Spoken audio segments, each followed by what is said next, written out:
Give me all that shit. What up, YouTube? There we go. Uh, Chicka, chicka, chicka, chicka, chick, chick. all right. Doing 5, 4, 3, 2, and Welcome to the Sohigho Gas Company, where we like to talk about cannabis here at the Voice It Radio studio. I'm always appreciative of my man EP on the board over here at the radio station, Voice It Radio president holding us down. Usually I be doing this on Tuesday, but we got a special Thursday edition due to scheduling because we got a very special guest in the house, and we gonna get right to it. But here on this Ohio Cannabis Show, we like to talk about cultivation, legalization, and information about the cannabis product here in Ohio, marijuana, is like what we like to call it. So, real quick, just to go over a few things, we are past the frost season, so all you guys get those plants outside. It's a good time to be going back and looking at last year's video about popping seeds and picking your strains to get outside. So that's going to be very important.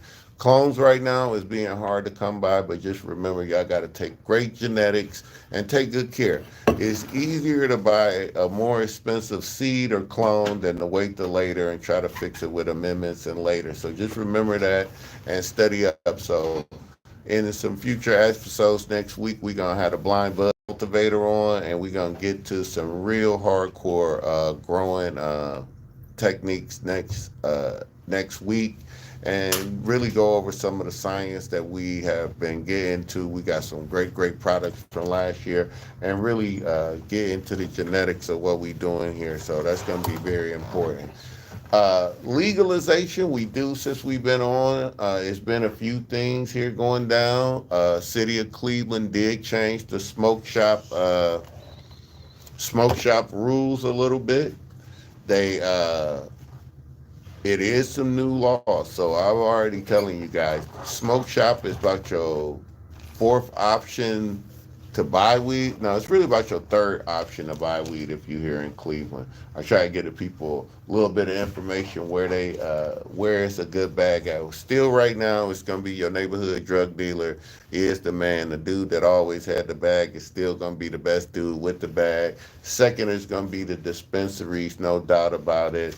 And then third is gonna be your local smoke shop bodega. But don't forget, they are under new rules.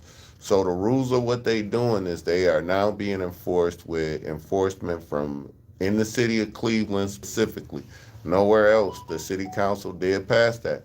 Can't be opening up another smoke shop within 2 miles of another smoke shop.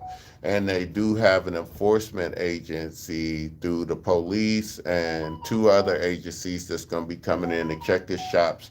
And as soon as you get a license now, you are automatically signed up for 2 visits a year, and it's random visits. So those are the new laws. So all you guys who popping up your new smoke shop, make sure you study up on that law. But once again, you have to really realize that Cuyahoga County is still decriminalized as far as the weed law, and Cleveland is in Cuyahoga County. So they muddied up another law just trying to pass something through Congress. It's sort of like a knee-jerk reaction, in my opinion, because the law is not completely settled. So they got like contradictory parts on that. It's not illegal to have like 186 grams of weed in Cuyahoga County in one bag if you're over 21. So that goes in the face of all of these other rules that they trying to implement when they don't really have a loss. It's just it's okay for me because if you're over 21, you should be allowed to use it. So that's just the way I feel about it. And and as usual, they got the restrictions. They still did pass, the Senate did pass the amendments for basically the state is trying to raise the taxes from 10% on top of the sales tax to 20%. And I think the compromise is going to be somewhere about 15% and trying to cut your amount of plants down at your house to from 12 to 6. If it's 2 adults, you can have 12 right now, but they really are trying to cut it down to 6 with that amendment. I don't think it's going to make it to the Senate floor by the end of this session here in Ohio State House. So that's pretty much it. And on that, but we got more detail, but I can't wait because we got a special guest in the house. And shout out to Facebook, man. I miss my Facebook crew, man. I love seeing y'all, my people, y'all hold me down. I miss getting over here to the studio and getting this because I seem like I'll be missing y'all so much. But we got a special guest. You know, we be sponsoring 420 parties over at Red Lion and 4030 Studio. And we done had a couple guests on here that been artists and doing different things and also been performing over at the Tiny Shop. And we have next Saturday's guest is MIXXED Rose. And MIXXED Rose is in the house, so we're going to give her a little interview. And, you know, I had heard the buzz about her. I'll be following the open mic. I'll be honest with you. I'll be following comedians more than I follow the comedian scene because I think I don't know, they're not really appreciated as artists.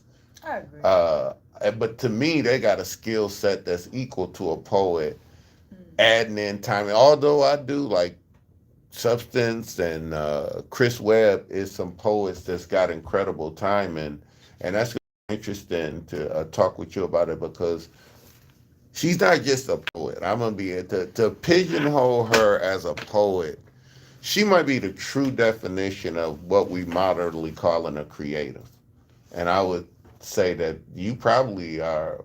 I would define you as almost the Webster's Dictionary of a creative, because it seems like what you put your hands on, you can express yourself through creatively, and I think that's where we headed to, because it do take a lot of range of skills to go through that. But without further ado, I want to introduce everybody to MIXXED Rose.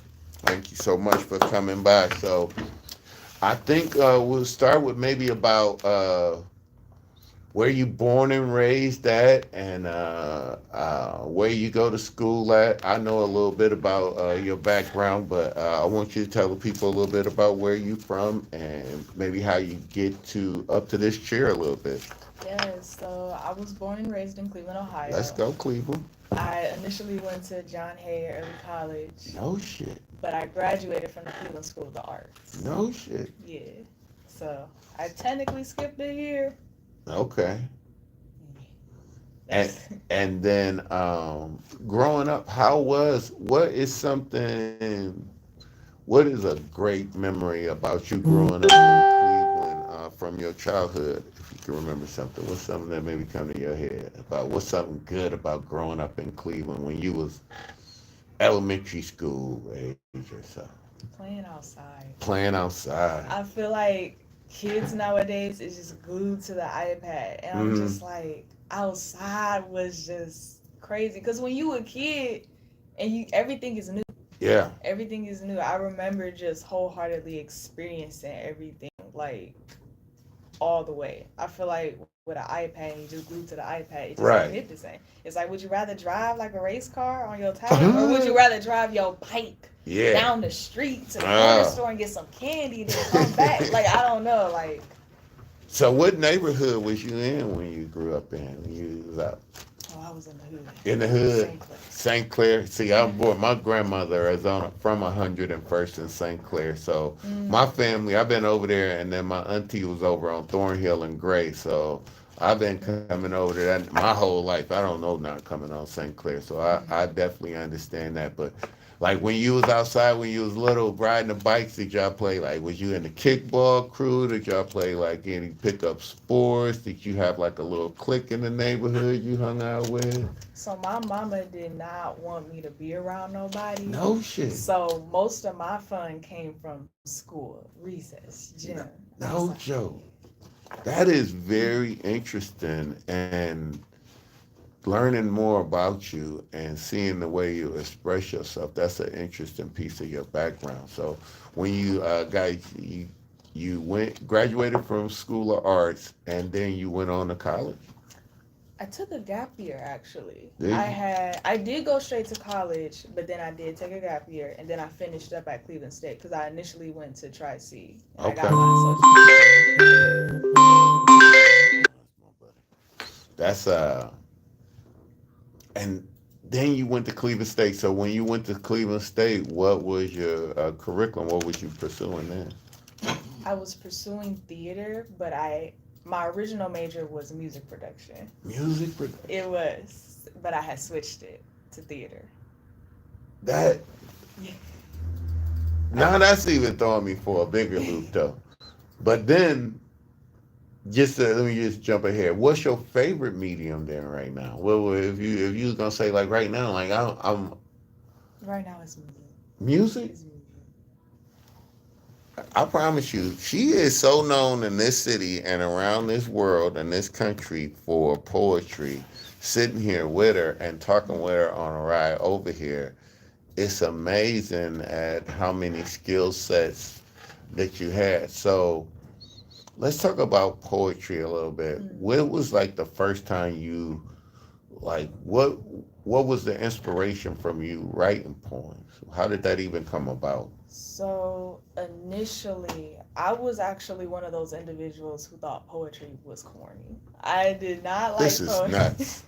I did not like poetry. I was like, poetry, that's corny, that's lame. Oh my God. Do that. Cause This is startling right here. Now this is catching me off guard. But no, like for real though, like when you in school and you're introduced to poetry, you kind of learn like dead white man poetry, Right, and right, that's right. like what you think poetry is. So I'm up here thinking roses are red, violets are blue. This sucks. Like Yeah. I don't want to be a poet. Like Right. But then the more you get immersed into it, and then you read about, Maya Angelou, Langston Hughes, Tupac, Kendrick, you're just like, oh, I know this is what a poem could sound like. And then the more that I got into middle school and like high school, I discovered spoken word poetry and slam. And after like watching slam, I remember being in middle school. And my teacher, she had showed us this documentary called Louder Than a Bomb. And Louder Than a Bomb. Louder Than a Bomb. And it was my first time seeing like slam poetry. And I was like, a poem could sound like that? Yeah. That's what a poem could sound like? I want to do that. And then it had changed my whole everything. And I initially was also very invested in poetry because I got bullied a lot. So poetry was also, it became my outlet a little bit. But the funny thing about that though, I didn't start doing poetry first. I actually started writing raps before I did poetry. Well, I mean, poetry and rap, once They again, do go hand in hand. our boy Los, I promise you, he is, I know him for saying poems, but I'll be like, man, you might as well drop the beat behind any of those things. So I do, it's sort of like the comedian too. It's like rhythm and time in a certain poem. Yeah, for sure. So I could see, like you mentioned, you said one of your poet influencer, Tupac, Mr. Rap Writer, but also did have poems also. And I didn't know he had poems. Yeah, and like that was before I thought poetry was cool. Because before I thought poetry was cool, I was like, I'm gonna rap. I think rapping is cool. Like I'm listening to Nicki Minaj real heavy. Okay. I'm up here like I want to get into music. I want to get into this. And beforehand, getting bullied a lot. If you knew how to rap or if you knew how to draw, you was a cool kid. Yeah. And I just wanted to be a cool kid. And I was like, okay, maybe if I learn how to rap, then the kids will stop bullying me. So let me just learn how to rap real good. That didn't work. I did. What? It didn't work. What do you mean it didn't work? It didn't work. I did get my 15 minutes of fame though, and then people start messing with you for a second. Yeah. But then after that, they go right back to bullying you, and I was like, damn. Oh. And then that's when it became therapy for me. So it started off as like my protection in a sense. Yeah. Like I'm gonna use this to like protect me from the bullies. Right. And then when I kept getting bullied out, it turned into an outlet. Wow. And then the poetry came in. So it's just like that whole timeline was kind of just.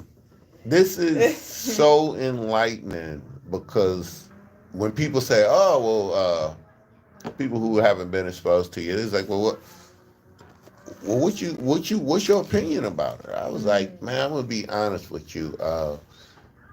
I even tell this to Cody, like you with the Friday night we was up on Larchmere, and the way you approached the mic and everything, it was like the best Baptist preacher on Sunday when he came in with the salutation. Like you knew you had a good preacher when by the way he just was like giving honor to God, this Holy Spirit. It's like that salutation, like you just knew, oh, this dude about to give us some holler. It was your command on the mic, like everybody's intention. It wasn't boisterous or nothing, but it was just power behind it. And you didn't say a lot of words. You was just getting into the point. It was right before Black History. We was in Black History Month. Mm.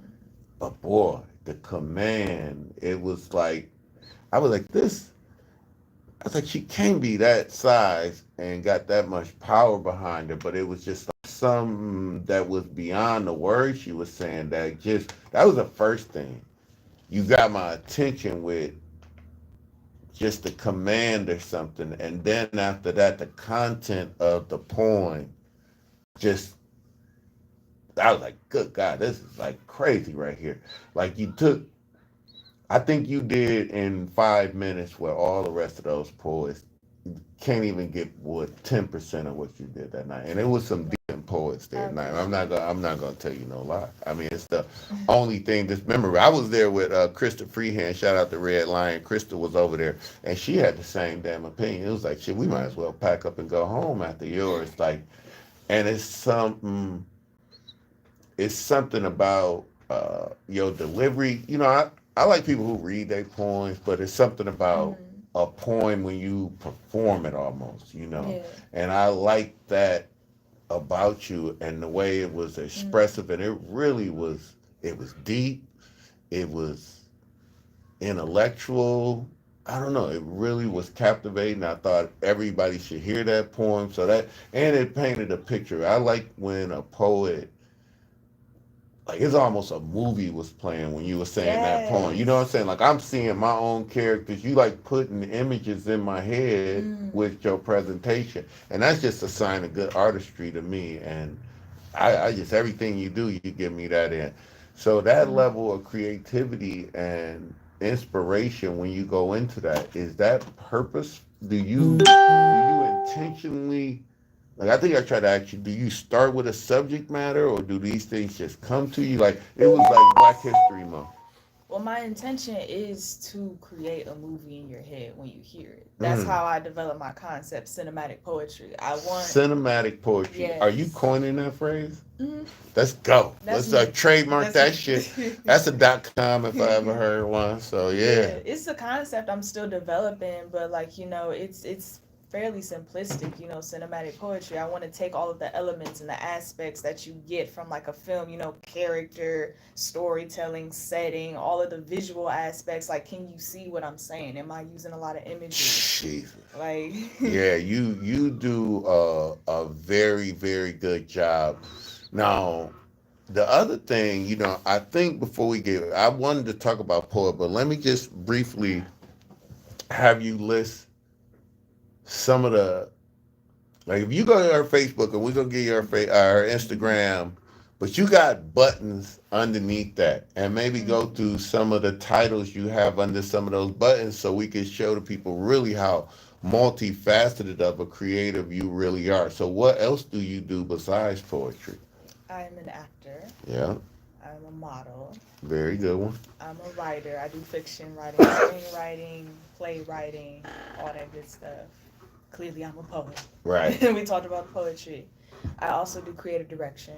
Creative direction. Yes. I'm a visionary. I love seeing the product. I love seeing the project. I love seeing stuff. I love that. Like, I like all of the different elements that go into making something. I really love that process. And what else did I do? Don't forget the music. I make music. She be half whole back. A painter also. Yeah, visual artist.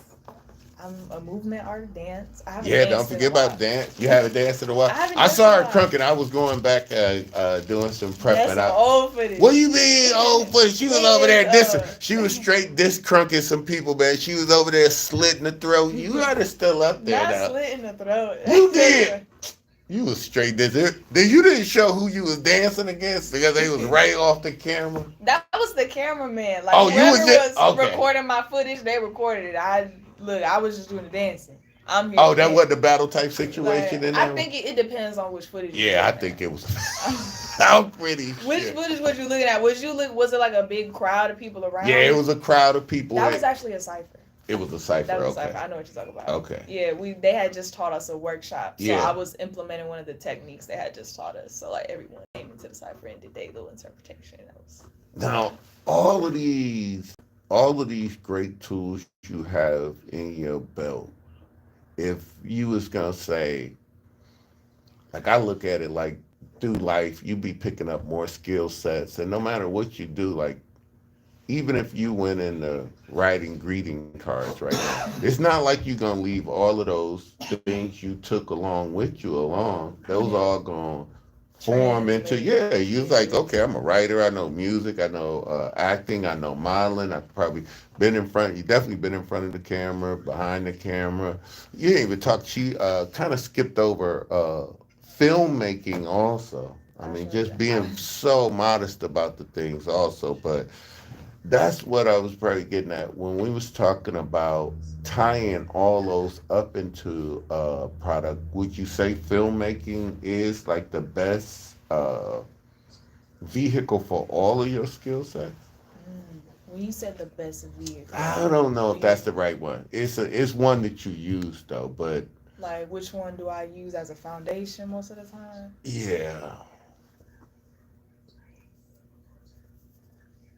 I think I have to say my writing. Your writing? Yeah, because you got to write the script to make a film. Mm-hmm. You got to write the poem to perform the poem. Right. You got to write the outline for whatever project you creatively directing and storyboarding. Like, you got to write the plan. I feel like my writing tends to be like the driving force for a lot of my stuff. You got to write the songs. I feel like the words is always kind of like the foundation. When you get into that zone, I had asked you, it is a cannabis show, but I had asked you, did you use it creatively? And you said not really. So how do you come up with these inspirations? Like if you sat down, can you just sit down to a blank piece of paper and some words come out your hand onto it? Or no shit? Yeah, real shit. Like I can take the most mundane thing. I get inspired off of anything. Like I can take the most mundane thing and write about it. Wow. Like I could write about the pinky toe on your right foot, and then write about your pinky toe on your left foot, and there'd be two completely different poems or songs or whatever I'm making. Wow. Like. So how is it? I heard other writers just like sit down for like hours and they just write. That's definitely a part of the process, Is it a daily thing for you, weekly thing for you? It depends. Like sometimes I'll get in these modes where I'm like every single day I'm finna write, and then sometimes I'll get in these modes where I'm just like I need to live. You need to live. I need to just live, and then come back to writing later. And then it depends. I ask you this too, like it's a believe in a creator, a God of your understanding. But then I was wondering how much of your life experiences influence that, or is this like a divine talent that's outside of yourself that's inspiring that? So how you feel like those two things play into your creative side? I would say that it's both because I didn't get to pick the hand that I was dealt with, but I did get to choose how to play it. All right, I understand that. Is it one? Do the subject matter? Will subject matter obviously? So if you was gonna write about some historic things like childhood, I would say you gonna try to draw inference from your own memories, recall, and things like that. Would you say like if you was writing into the future, that's more divinely inspired? Yes. I feel like it also depends on the intention behind the piece because when I was working on my film and I was writing all of the dialogue from the perspective of the male, I had contacted like all of my guy friends and just asked them a whole bunch of questions so I could accurately write from that male perspective instead of just trying to take my woman perspective and then just do it off the top of the dome. Like I wanted it to be accurate. So I feel like when it comes to exploring subjects outside of yourself, I seek like things outside of myself and just ask questions, get to know it, dig, try to get to understand it, try to get to know it. I want to put you on the spot, but do you remember that poem you did on that was on Black History Month? The ultra black poem. Yeah, how many you got off the top of your head? Dang, that's too many. You in the catalog. I have to think. I mean, like like you write new material, so it's Yeah. like you gotta. Do you got any cannabis inspired or marijuana theme pieces? I do not. Do not. Oh, I no. engage with it when I want to turn my brain on. When you want I to don't. turn, I'm here for that. I'm Me and my not. me and my people be the same way. Like we got work to do. We can't be all high in the day forgetting shit. Yeah, And like. but other times I won't even lie. Life be stressing me out. Shit ain't going wrong. And instead of me cussing people out about to go in traffic jam, I might take a little edge off myself. But that's me because That's I'm real. personal. I mean, and I'm Yeah. not forcing my opinion on anybody. But it For is sure. very interesting that you do that. Now that point, can you remember that point? Can you? What I'm asking for? Could you give us one real quick? You want me to say the poem? I don't know. I like that one. I know I seen a little bit of your set list, a little bit of Tiny Shop. Don't forget on May 20, on May 17th. But I don't want none of that. But I know you got a poop to, and I know EP want to hear something good too. I feel like I should go ahead and just be like, if y'all want to hear some poetry, you need to come to the Uh oh. I love that. And we're gonna get you she definitely got Instagram up and you're gonna be able to check her out because we really need to stand behind that. That's the other thing. Like a lot of people always talk about it. Me and Cody really believe in being about it. And people talk about supporting, they talk about supporting brown people and really speaking in. But you don't come to a situation like this, and if people don't know, we put on the production. All the money we get, basically, we split in the door with her. So it's a financial benefit for her. So please come out and support her because it directly goes to the artist. This doesn't like we trying to do something new. We really trying to like shit, if you blew the monkey off, if it's that's how much money you gonna make. It ain't no cap on us, and we had to go get another space. Trust me, we'll fill it up for you so you can do it.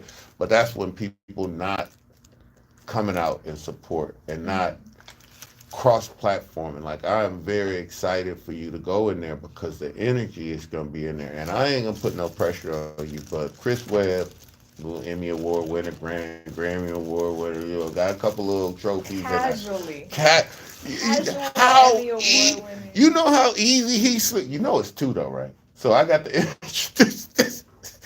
I'm reading it like, oh, you told us about the one. You ain't tell us about the He's second so one. humble. He's So kind. humble that it's So ridiculous. gifted. Oh, So I'm just I'm Oh, on I channel just- 3, yeah, all the time and things like that. So I see you do got a list of awards. What's some of the highlight awards? Like you started getting awards before you got out of college, though, right?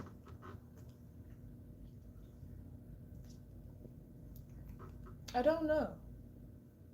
All of them. What's some of the highlight? What's some of the awards that you? I know can you're speak of? right. Yeah. I had to Look think, at that good interview. when you do so much stuff, you really lose track of just Well, how you much should do. because talking to you, I understand why. Because I think you live in the presence very well. I do. I do, and I understand that too. Because there's peace in the presence, but Mhm.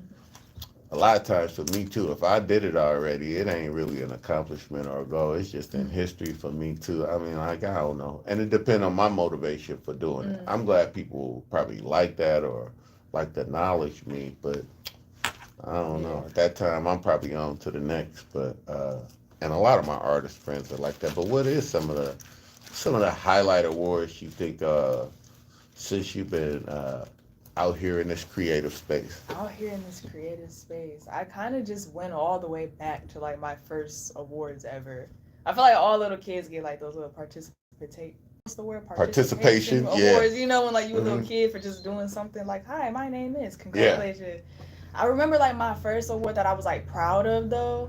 I took like karate classes when I was like a kid, and I remember us having like a kick competition, and then like I won like the most kicks in like age division or something. No Like, joke. yeah, And that is, and you got some. If you read her bio, she got some other things, and that's wild. That's in yeah. your, yeah. That's like I think that's how like my competitive spirit began though. Cause it's like when I look at more recent awards, like I look at slams and stuff, like Right. slams that I've won, like gotten some awards for that, and then competing nationally. I haven't made top 10 in the nation yet, Yet but right now I'm top 25. I in was, slam, yeah, so I was number 22. just a little small little flexy flex.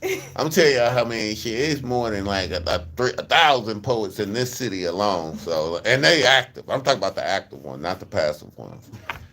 And if you number 25 in this country, I just can't even imagine. I know some people who go over to Philly.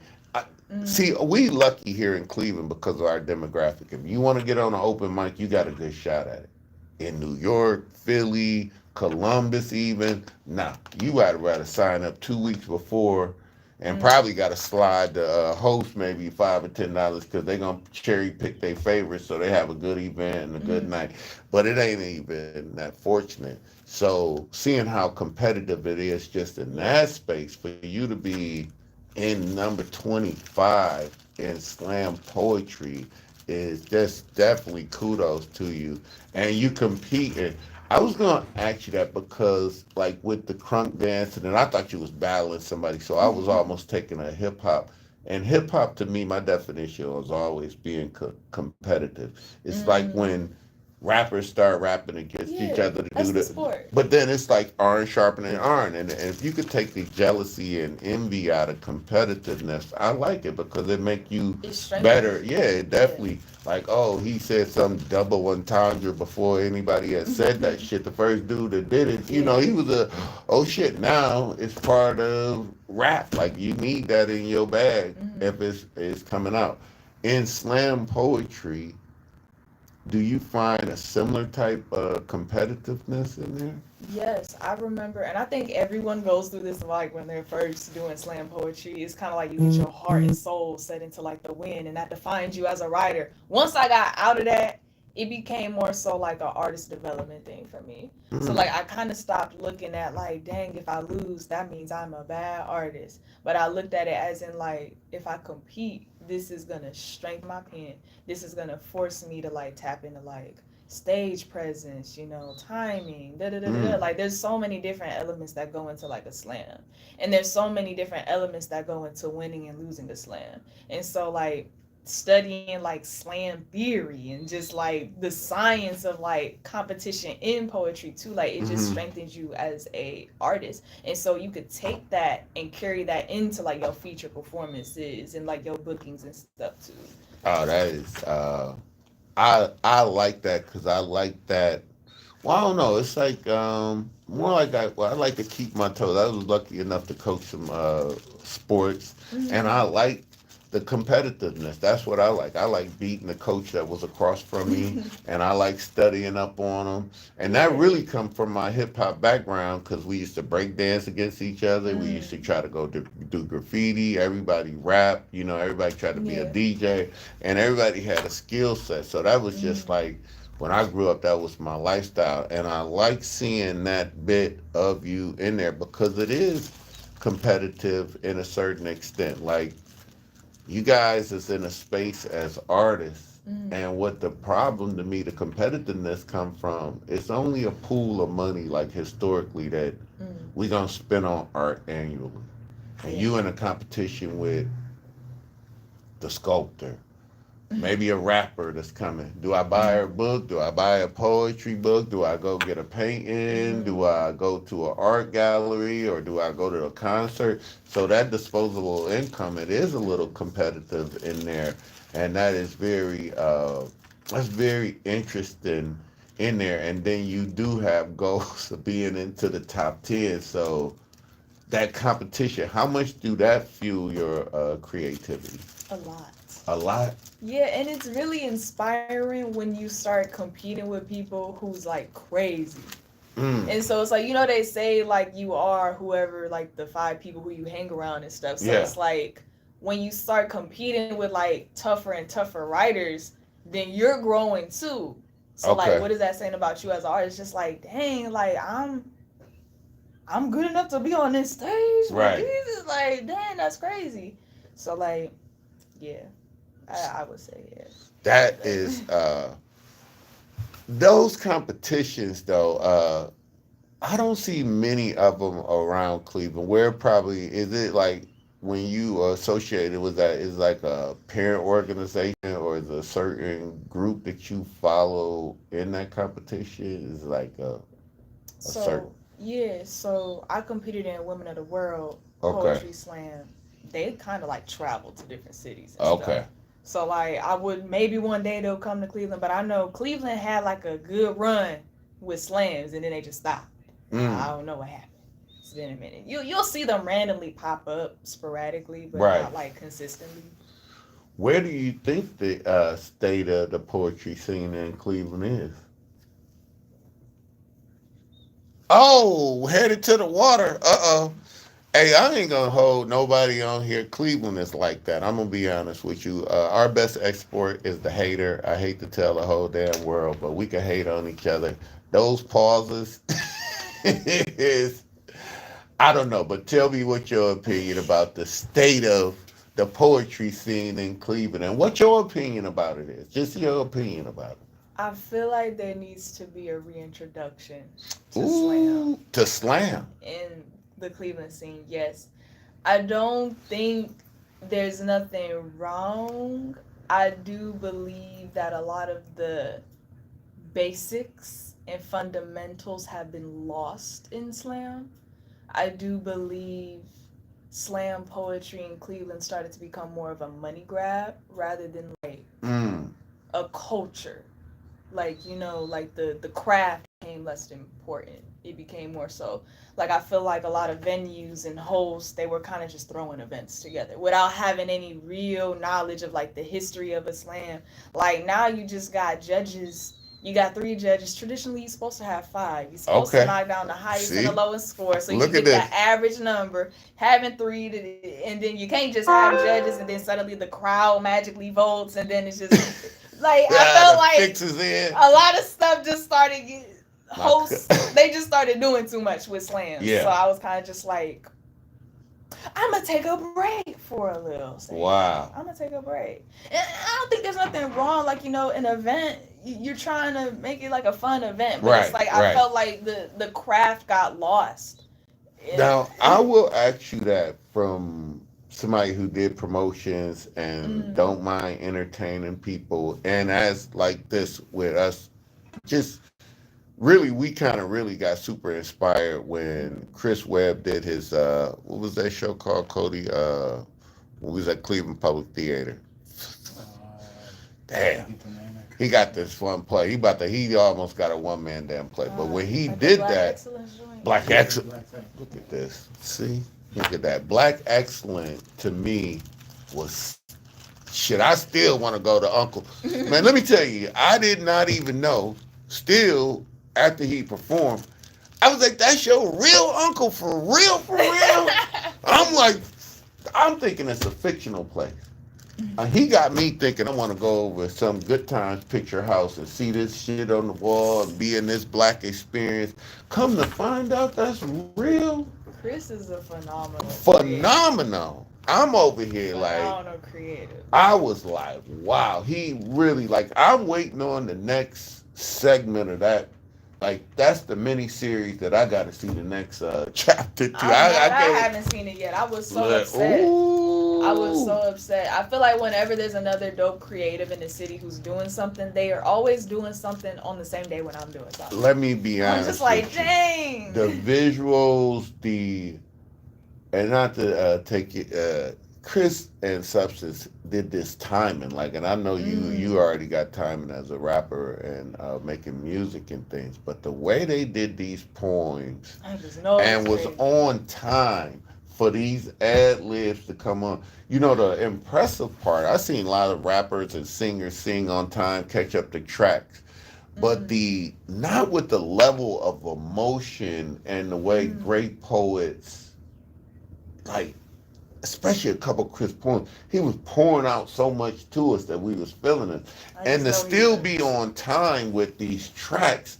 and is Timing, yeah. is out of this world. I'm looking around at everybody that y'all don't know that this track really been going for 4 minutes and he hitting this spot right on time. It ain't no click in the music or nothing, and I just never did that. And then Substance came right behind it, almost different, like almost singing, and she had something similar. Then come to find out, Substance was a lightweight understudy of Chris the whole time, and kind of like, and that was just a unique little combination. So in that, I cannot wait because we really haven't even talked about musical compositions and things like that. And I was wondering, how close do you think your poems are to songs? And is all your songs poems? Is all your poem?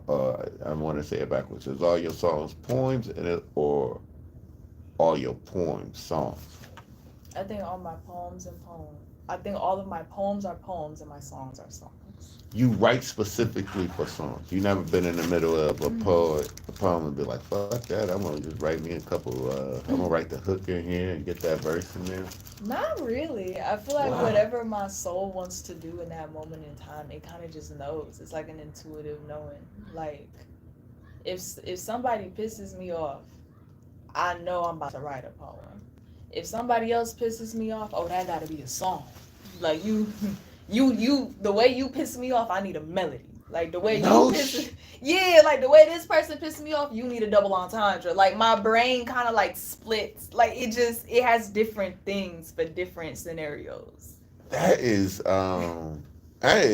very, very interesting because I know you'll cuss EP straight out all the fucking time. You probably just EP.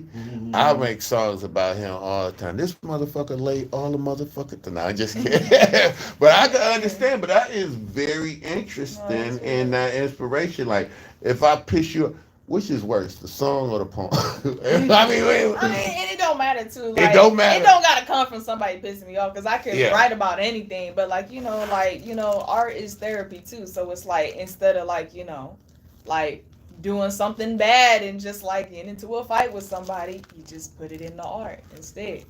Now, when you doing, I know you do things with visuals and film also, and I was asking you, like, the words come first and then the visuals come in like that. How did you get off in the film then?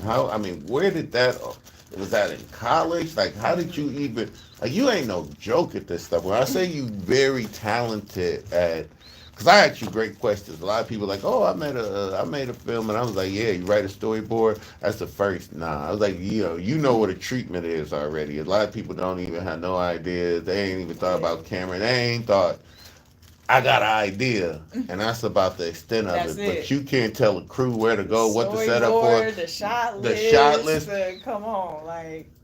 Because we could get into details. Yeah, but you need to if you want people to follow. If you got a crew, if you're not filming it all by yourself, even me just being the dude holding your light, you got to tell me what's going on. And I see that. Where did that knowledge? Is that just you progressed to film, or you just picked it up? How did film get into this? So during like my acting days, I was really. All right, hold on. First, time out.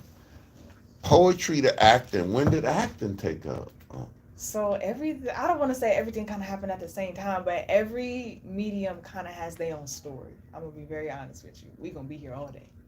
But they all have their own story, how they came into my life. Like acting, because earlier, remember I was telling you, I had started off as a music production major, and then I had switched to theater, so I was acting. Oh, okay. That was at Tri-C or at Cleveland State? At Tri-C. Okay. But when They got a good theater there, too. That's a good theater program. They have a good program. I had switched while I was still at Tri-C though, and then I had finished up at CSU. So I had got my associates and my bachelor's. But music was kind of like, okay, I want to do music, but what kind of like shifted it for me was kind of just like, okay, if I want my bachelor's, but Cleveland don't really got no colleges that give you like a music production program Right. for a bachelor's. How am I supposed to transfer over my credits? I'm not going to school again for another 4 years. Right. I'm about to switch my major and transfer the credits I already have so I could finish in the next couple of years. So I had switched it to acting, and I had just graduated from the Cleveland School of the Arts where I was a drama major at. Oh, so okay. I was hopping from skill to skill, and so like I was experimenting. You know, when you young, you just trying to see what you Correct. like. Yeah. And so that at that moment in my life, I was doing a lot of acting work, a lot of student films, a lot of independent films. Wow. And then I got tired of getting typecasted. And I was, what typecast did they get you at? I kept playing somebody's girlfriend.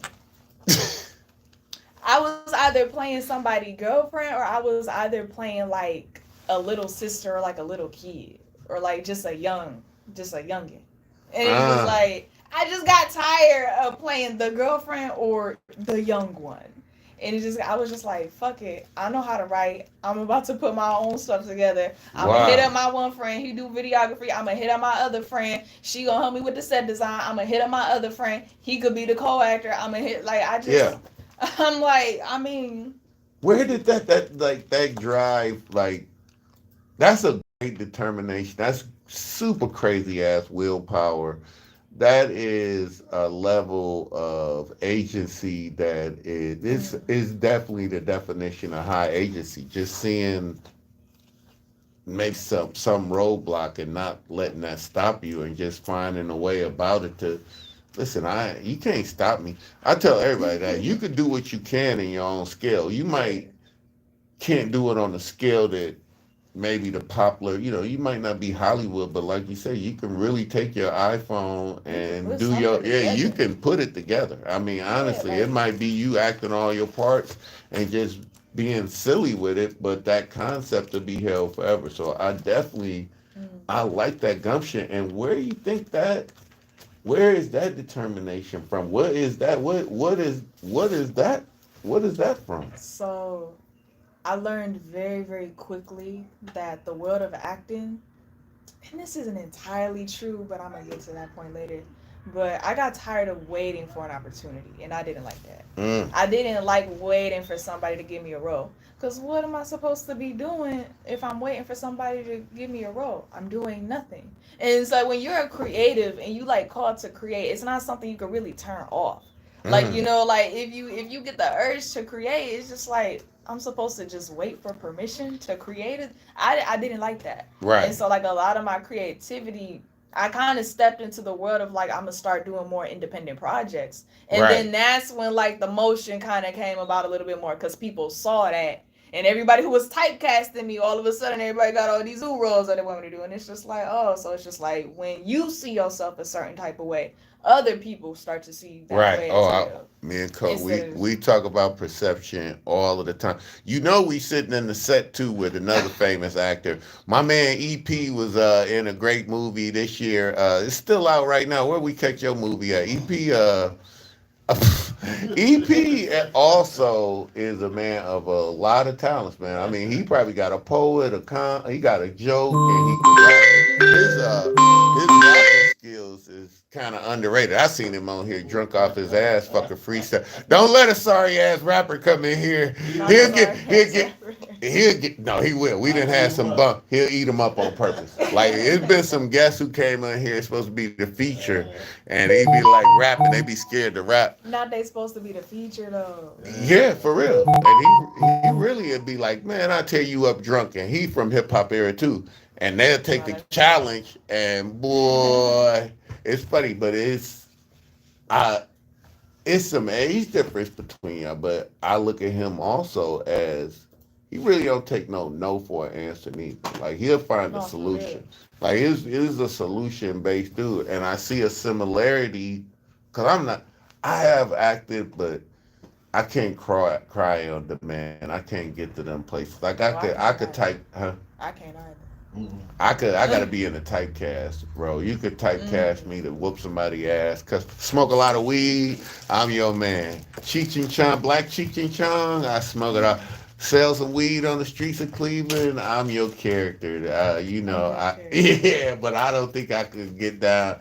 I ain't gonna be able to do the Smith kiss a dude in the mouth thing, cause that's just not. I can't get it in my bag like that. Yeah, you definitely know what your boundaries is for sure.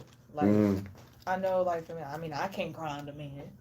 That don't mean I can't portray a role where I'm sad. Right. How would I portray this without crying? You might tap into a whole nother bag of your acting skills. Like that, when you took theater and they trained you like that, like how do you get to that? Do you I see that you're almost analytical. So when you start studying for a role, like I saw my man EP running lines, and he really he wasn't messing around. And when other people was fucking around, his shit came through so fucking good and clear. The clips that he in it, listen, this motherfucker was believable. He had people on the set hating him for his role. Dead ass. But I saw what he put in. He had our co-host running lines with him. He'd be coming in. We'd be fucking around on the air, Hot Mess in the Evening on every Tuesday. But he'd be like, "No, fuck this. We gotta do this." But it came really through. Yeah. After the movie, when the movie, where am I now? So, yeah, when the movie was over, I kind of sunk down in my seat when they were showing the movie. And my friend, she looked at me, she said, "They're gonna hate you." Yeah. And I was like, "Oh my God!" So when I got up and I was walking, and the director said, "Dude, you went to the bathroom." The old ladies behind me was like, "They're that nigga." And then I got outside when it was over with. This guy bumped me. And I'm like, "Excuse me." He was like, "I told my wife I was gonna do that." That's how you know you did your job, though. If everybody hates you, you did a damn good job. Joe Torre was like, "Dude, I was gonna punch you in the face," and I'm like, "Well," he said, "Man, pretty much you did your shit. You did your job. Yeah. People acting like that, then you handle your business like that." Yeah, see, I want y'all. I gotta see y'all do some collaborations though. So I know you talked about. I want you to say what you said about how do you describe. I think you called it cinematic poetry. The two things I definitely want you to take away from that is the two categories that you coined here, because you are the head of those. And I'm going to be honest with you, instead of you trying to be the top of somebody else's category, including slam poetry, right now, I don't know no other better creative than cinematic poetry than you. And I think you should, trust me, that's marketing 101. That's like me smoking too much weed telling you that. For real, like put your pen in that and get that. Now, when you doing that, like you said you do cinematic poetry that you film. Now, what process is that? Like, it sounds very intriguing, but how could you tell maybe the people who watching us and listen to us like a little bit about that process? Like, what is that creation process? Because it seems like that's a bit. Because if I'm getting you right, you're gonna have a score in that. You might have some music in that. That's really gonna take like a lot of all your skills and put it into one product. Like, kind of, can you describe a little bit of that? And are you working on something right now? Yeah, so I could tell you exactly where that came from. You know, as a multifaceted artist, you are encouraged to stay in your lane and just pick one.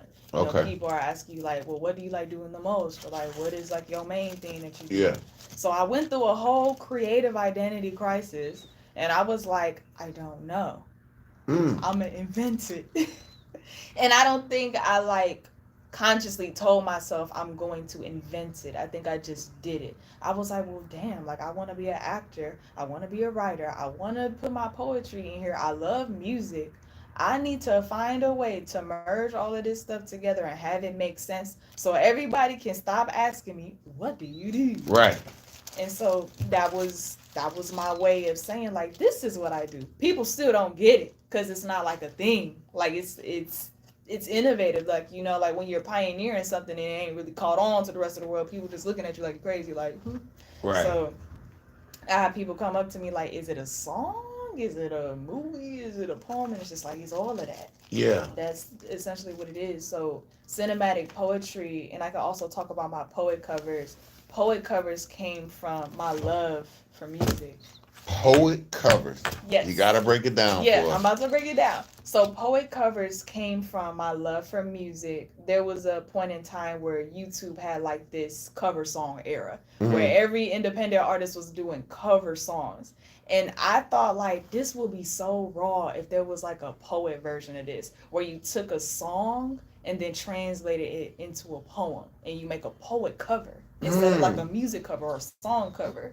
And so like you take this song and you rewrite the song, but like you write it as if it is a poem. So you're not necessarily copying the song, and that's like something that a lot of people get confused about. So like, is it your writing? And it's like, no, it's my writing. It's my original writing. The inspiration stems from the song, and you take the song and you mix the song as like the background music for the original poem that was inspired by the song. So that's the direction that I was trying to take it. And so with cinematic poetry, cinematic poetry is implementing all of those film elements into poetry, and that's like more so like my albums where I'm storytelling and including all the character and dialogue and stuff. And then poet covers, they kind of go hand in hand. That is another. I think it's about 3 titles already that I think poet covers. You know. So the next time, in the future, when you the pioneer of the slam poetry, we're going to get you to some poet covers too. So I think we're going to get wrapping up. And we definitely, I want to know, is it any... I did want to talk a little bit about your philanthropy too. Now, you've been part of one organization here in Cleveland, and since you was about 16 years old, am I not? Am I correct? Give them a little shout out and tell them a little bit about what you do over there with them. Yeah, shout out to Shooting Without Bullets. Shout out to Amanda King. She is phenomenal. She runs the organization. Basically, Shooting Without Bullets is this nonprofit organization that has this space for youth artists to basically create artwork and kind of fight against a lot of the social injustices that's going on in the world, but in a non-violent way. So Absolutely. That's the term, Shooting Without Bullets. You know, your art becomes the bullets. Right. Instead of like, you know, getting caught up in the drama. Yeah. That is very good. So I know you have worked with some of our other people. How many other organizations, like, I know, what's the other organization you, Khalil and them? Sparrow's Fortune. Sparrow's Fortune. So how long you been like, look at that thought process. I love it because you be going back through the Rolodex. Like, I flip through my mind like I think you do. I think you probably got a little bit of a photogenic memory. So I think you going back through memory recall and you flip into these places. And it's crazy to see that you do that because I physically do that too. I try not to tell. That's a tell. So I try not to let people know. But that's crazy. So yeah, Sparrow's Fortune. How long you been down with them? I say like a couple of years. I think it was founded in like Khalil, don't hate me. I think it was like 2022. Yeah. 2022 was like when it was like official. I remember like when he was telling me about it, he was like, I want to put this collective together. Yeah. And da-da-da-da. And I remember we was like driving like on our way back to Cleveland from like some performance we did in like another city. I don't know if it was like Akron, Columbus. Yeah. But we was just talking about it in the car. And he was saying like, yeah, like I'm thinking about like doing this and then like having workshops and da-da-da. I'm like, yeah, that's stuff. Like I remember like when it was born. Wow. Like, so like it's still a baby. It's still a baby organization. Yeah, that is so good. Well, I had asked you before we got here, before we could give all your information, and then y'all definitely gonna come and see her at the Tiny Shop concert at Red Lion. But where do you see yourself? Like, if I asked you before, I asked in a term of tears, if it was something that you would. If it was something grandiose, and I want you to think big, and I want you to think long, I want you to think big. If it was something that you would like to put on your resume, and something big that you would like to put on your resume, even if it's unattainable or if it's something that's lofty, something that you would like to put on your resume in the near future that's big, that's bigger that you're not doing right now that you would like to accomplish, what would that be? Do you have anything? The Grammys. The Gram. Let's go. Let's set for it. Hell yeah. Yeah. The Grammys. Yeah, the Grammys. I'm gonna keep it a buck. I feel like. I love that shit. Yeah, I feel like I really want to push poetry into spaces where it doesn't belong in. I feel like there's a space for poetry more like the mainstream world, and poetry just got like its own category in the Grammys too. Oh no shit. Yeah, like it's new. Like the spoken word has only had Grammy like category for like a couple years now, and before then, shit. it was like bundled up with like audio books. Yeah. And so it's like poetry is finally starting to be recognized as like, okay, this is like a real medium that people respect. This is a real craft. So it's just like, I feel like we're moving in the right direction with poetry. I feel like it's a slow burn, but it's gonna get there. I love hearing that, and I'm glad to even know you right now, and I just cannot wait. I am so hoping, because this damn interview is going to be worth a shit ton. After you get that damn Grammy, EP going to be like, oh, shit. She'll look back on hell yeah. She like, did say that. She did say that. But we definitely, like I said, we got you 174030 St. Clair. Don't forget. This money is going directly to the artist, and the other is just going to production costs. We're going to have a great ass time. It is going to be, what I like about this too, and you doing this is another example for you to take your show on the road, because I know this is going to be more than just a performance. I know you're going to entertain us. That's why you've been picked. And I can already tell you people, by the way she detailed her set list and the way she's going at this, she put thought into this. We already have said that. We have an outline. She has a perspective, and we cannot wait to hear it. It's been my pleasure. But please tell everybody how we can find you on social media, maybe somewhere, what you got coming up besides the tiny shop, and where people could look at stuff. Your Instagram was chopped though, but where we can find everything. Yeah. Yes, if you would like to support me and see more of my work, you can check my Instagram at Mixed Rose. That's MIXXED ROSE. You got 2 X's. People be forgetting that. Yep. So yeah, you can see all my work right there. Absolutely. And we didn't even get into her paintings and art and things like that, because that, and her beat making, she is a little dude. Can you finger drum? I know you can already. Yeah. Ain't that what you do in school? Like when you was in the you got your, battling at the cafeteria table, like boom. But with then the pencil. It's the same The ones thing. who had the pencils was getting it. Yeah. I think what we called that table, it was something that was called something table, something like that. It went with the beatbox. But absolutely, this coming Saturday. We will be back on the air next week with the Tuesday Power Block. I'm going on at Tuesday at 4:20. Soon as EP get the hell off the golf course, we'll be in here. And then we got Al Porter's hip hop show, and then we got the D&D R&R. And then we got Hot Mess in the evening at 9. Oh, R&R, they got the boot. The Dungeon and Dragon crew, they got a little spacey, ghosty. Well, he just didn't smoke weed. He was doing acid or something like that, probably mushrooms, and his storyline. He needed somebody like you writing it. But we definitely, shout out to my man, Ken Cody Productions in the house, Ghetto AI. That's my man taking great pictures, and we gonna head over to Red Lion and do some things. Definitely, we definitely gotta always. I'll be remiss to tell people being on the cannabis show, be careful eating gummies. Okay, you can eat too many gummies. Watch out for gummies that look like kids. Be low and slow. That means eat low dosage and eat them slow. It takes 30 to 40 minutes for you to start feeling the effects of gummies. And that is the worst thing we could do is eat too many gummies. If it's your first time, you should only be eating about 10 milligrams. Do not eat 100 milligrams of gummy on your first movie.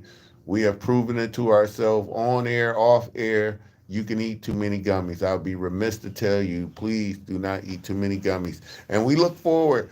If you sign up here before Thursday, I promise to get you a special gift at the Tiny Shop from 4030 Studio. I already know what it is. So sign up, get your tickets early. Make sure you buy your tickets and come see me. I'll tell you what it is right now. I'll give you a t-shirt. Oh, I meant to give you something too. I do got your stickers with you too, but I'm going to let you get those too. So look forward to seeing y'all. Thanks, voiceatradio.com here in beautiful Cleveland, Ohio. Thanks, my man EP on the board. I can't say thank you enough for them giving us the opportunity to do this out here. It's my privilege to be here because if it ain't happening on the Voice of Radio, it probably ain't happening in Cleveland, to be honest with you.